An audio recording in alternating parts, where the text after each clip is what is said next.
At 1:23 a.m. on April 26, 1996, a single explosion shattered the silence of northern Ukraine. Within seconds, the roof of reactor number 4 was blown apart, exposing the radioactive core directly to the night sky. Firefighters rushed in, believing they were battling an ordinary electrical fire. They had no idea they were walking into one of the most radioactive places on Earth. Many would never return home. The Chernobyl disaster was not caused by a natural disaster or an act of war. It began with a routine safety test that spiraled into the world's worst nuclear catastrophe. But how could one experiment unleash such unimaginable destruction? To understand what happened at Chernobyl, we need to go back to the Soviet Union during the 1980s. The Chernobyl Nuclear Power Plant was located about 130 kilometers, or 80 miles, north of Kiev in what is now Ukraine. At the time, it was one of the Soviet Union's largest nuclear power stations, supplying electricity to millions of people. Its 4 RBMK reactors were considered powerful and efficient. However, hidden beneath their impressive output were serious design flaws that few outside the Soviet nuclear industry fully understood. On the evening of April 25, 1986, engineers prepared for a routine safety test on reactor number 4. The purpose of the experiment seemed simple. If the power plant suddenly lost electricity, could the spinning turbine continue generating enough power for about 1 minute until the emergency diesel generator started? It was a test that had been attempted before, but never completed successfully. To perform the experiment, operators slowly reduced the reactor's power.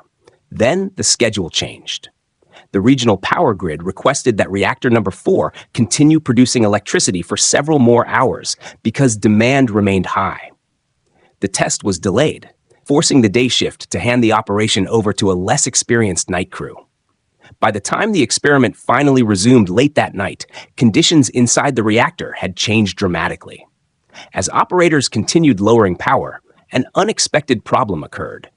The reactor's output dropped far below the planned level. Instead of stabilizing at around 700 megawatts, the reactor nearly shut down, producing only about 30 megawatts. The control room fell silent.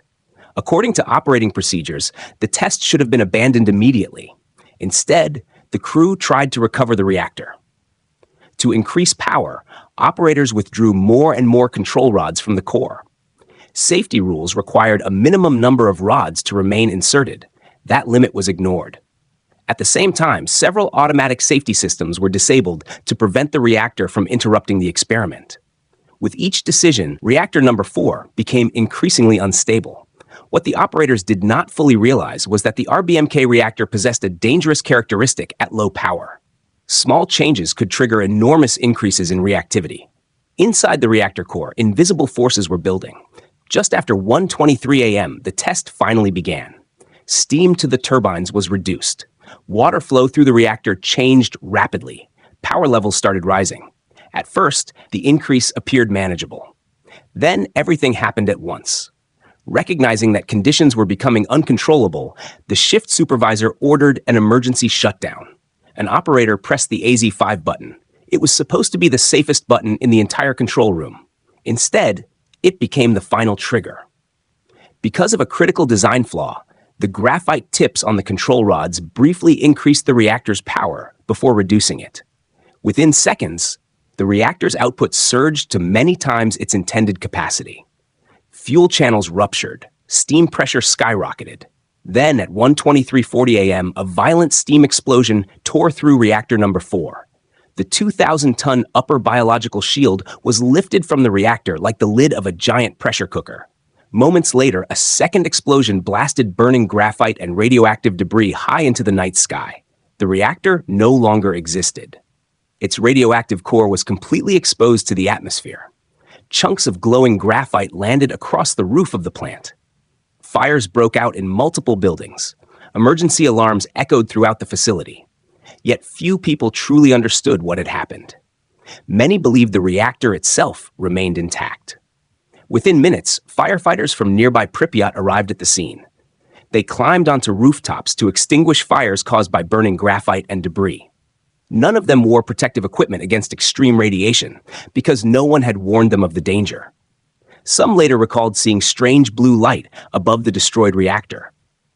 Others picked up pieces of black graphite with their bare hands, unaware they were handling intensely radioactive material. Within hours, many firefighters began suffering from nausea, dizziness, severe headaches, and vomiting. They thought they had inhaled smoke. In reality, they were experiencing acute radiation syndrome. Meanwhile, less than 3 kilometers away, nearly 50,000 residents of the city of Pripyat continued sleeping peacefully. When morning arrived, parents walked their children to school. Buses ran on schedule. Shops opened. People gathered outside to watch the strange glow rising from the power plant, unaware that invisible radioactive particles were drifting across the city. The Soviet authorities hesitated to announce the full scale of the disaster. No evacuation order was issued that night. As the hours passed, radiation continued spreading far beyond the boundaries of the power station. The world had no idea that the worst nuclear disaster in human history had already begun. 36 hours after the explosion, the evacuation of Pripyat finally began. Residents were told to bring only essential belongings because they would return in a few days. They never did. Their homes, schools, and entire city would remain abandoned for decades. In the months that followed, more than 600,000 workers, later known as the liquidators, were sent to contain the disaster. They removed radioactive debris, buried contaminated equipment, and constructed a massive concrete shelter, known as the sarcophagus, around the destroyed reactor. Years later, an even larger steel structure, the new safe confinement, was built to securely contain the radioactive remains.